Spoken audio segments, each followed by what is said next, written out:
Hello guys, welcome back to my channel. My name is Honey Sangeeta. আর আজ তোমরা দেখছো আমাদের একটা ট্যুর ব্লগ, যেটাতে আমাদের ফার্স্ট হানিমুন ব্লগ হচ্ছে। আর এটা আমি পার্ট করে আপডেট করতে থাকবো। আজকের ভয়েসটা একটু হলেও কম শোনা যেতে পারে, কারণ হচ্ছে আমি এখন ট্রেনে শুয়েই ব্লগটা এডিট করছি, মানে ভয়েস ওভার দিচ্ছি। তো আমি জানি না কত দূর কি ক্লিয়ারেন্স আসবে।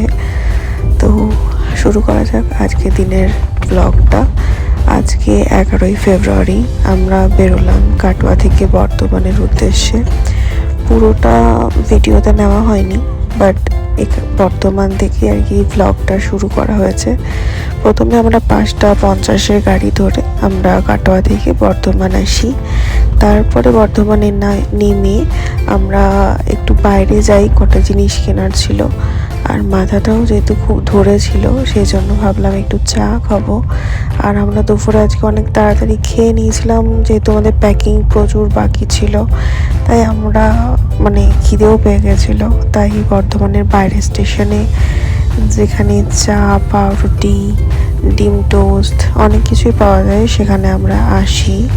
আর এখানে এসে দেখি ভীষণই ভিড় জমে আছে। আর তারপরে আমরা ঠিক করি যে একটা দোকান থেকে চা খাবো।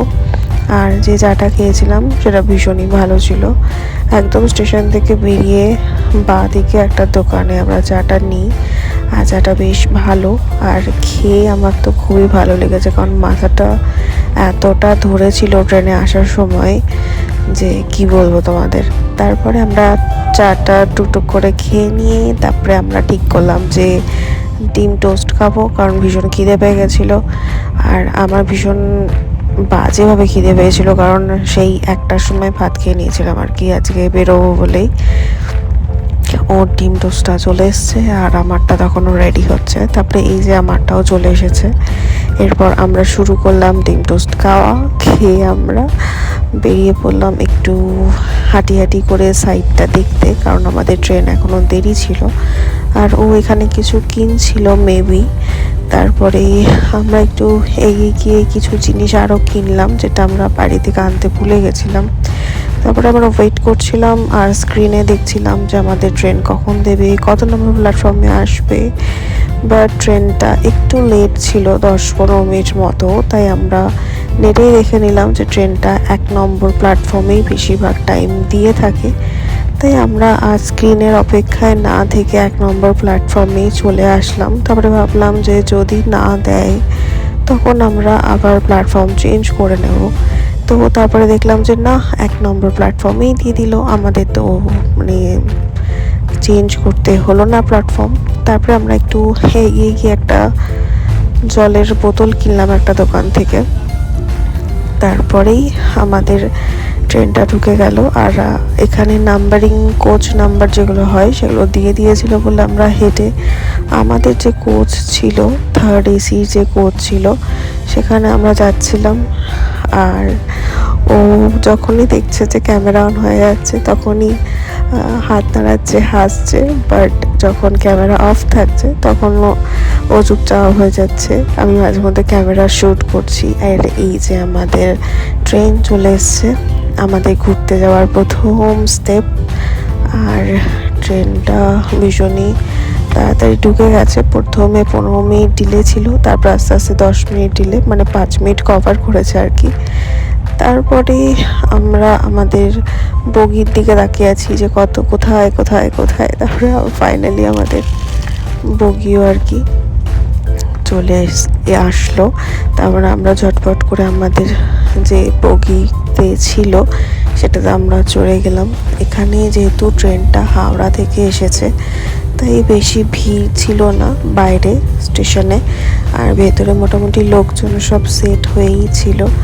আমরা জাস্ট গিয়ে বসলাম আমাদের সিটে।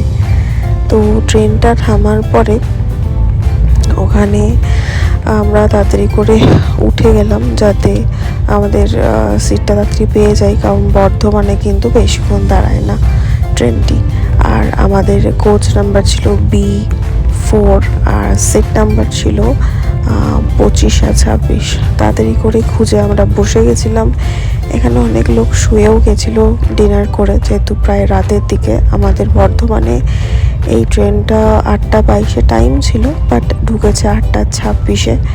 তারপরে আমরা যাত্রা শুরু করলাম ঠাকুরের নাম নিয়ে। আর প্রথমেই আমরা শুরু করলাম কুরকুরে দিয়ে। কুরকুরেটা আমরা দুজনে বসে বসে একটু খেলাম, কারণ অনেকক্ষণ হয়ে গেছিলো কিছু খাইনি। আর খাবার এত কিছু রয়েছে ব্যাগের মধ্যে, না খেলে হবে, শেষ করতে হবে তো সবটা। তারপরে আমাদের ট্রেন ছেড়ে দিল প্ল্যাটফর্ম থেকে। আর তারপর আস্তে আস্তে দুর্গাপুর ঢুকেও গেছিলো, তারপরে আসানসোল চলে এলো। তারপরে আমরা ঠিক করলাম যে এবার আমরা ডিনারটা সেরে ফেলবো, কারণ আমার দিদি আর আমার মা ভীষণ ভালোবেসে আমাদের জন্য অনেক কিছু করে পাঠিয়েছিল। আমার মা আমার জন্য লুচি পাঠিয়েছিল, আর দিদি চিলি চিকেন করে দিয়েছিল, রাইস করে দিয়েছিল। ওটার জন্যই ওয়েট করেছিলাম যে কখন খাবো। আর খেতে মারাত্মক টেস্ট হয়েছিল চিলি চিকেনটা। মানে তোমরা যখন ভিডিওতে চিলি চিকেনটা দেখবে তখনই বুঝবে যে কতটা টেস্টি ছিল। আর এখানে এই যে আমি আমাদের দুজনের খাবারটা রেডি করছি। আমরা ফার্স্টে ঠিক করলাম যে কে কী খাবো, কারণ আমি একটু রাইস খাবো ভাবছিলাম। নর্মালি আমি রাইস খুব একটা খাই না রাতের দিকে, বাট দিদি যে রাইসটা করেছে সেটা দেখেই এত ভালো লাগছিলো যে ঠিক করলাম যে না, আমি রাতে রাইসই খাবো। তারপরে রাইসের চিলি চিকেনটা আমি নিয়ে নিলাম, আর এখানে রূপম নিয়ে নিল লুচি আর চিলি চিকেন। ও আমার থেকে একটু রাইস খেয়েছে, বাট আমি লুচিও একটু খেয়েছি। দিয়ে দুজনে বেশ তাল মিলিয়ে ভালোভাবে খেয়ে আজকের রাতটা এইভাবেই এন্ড করব, কারণ আজকে সেরকমভাবে কিছু দেখানোর নেই। আর ভীষণই টায়ার্ড আছি, দেখতেই পাচ্ছ, বুঝতেই পারছো যে আমি ট্রেনে চলাকালীনই একটা ভিডিও এডিট করে ফেলছি। যাই হোক, তারপরে আমাদের বেডটাকে এবার রেডি করার পালা।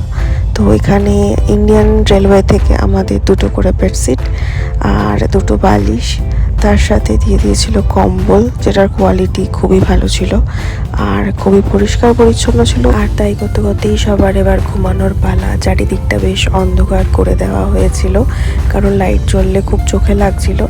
এরপর আমাদের দিনটা এইভাবেই শেষ হয়ে গেল। Good night.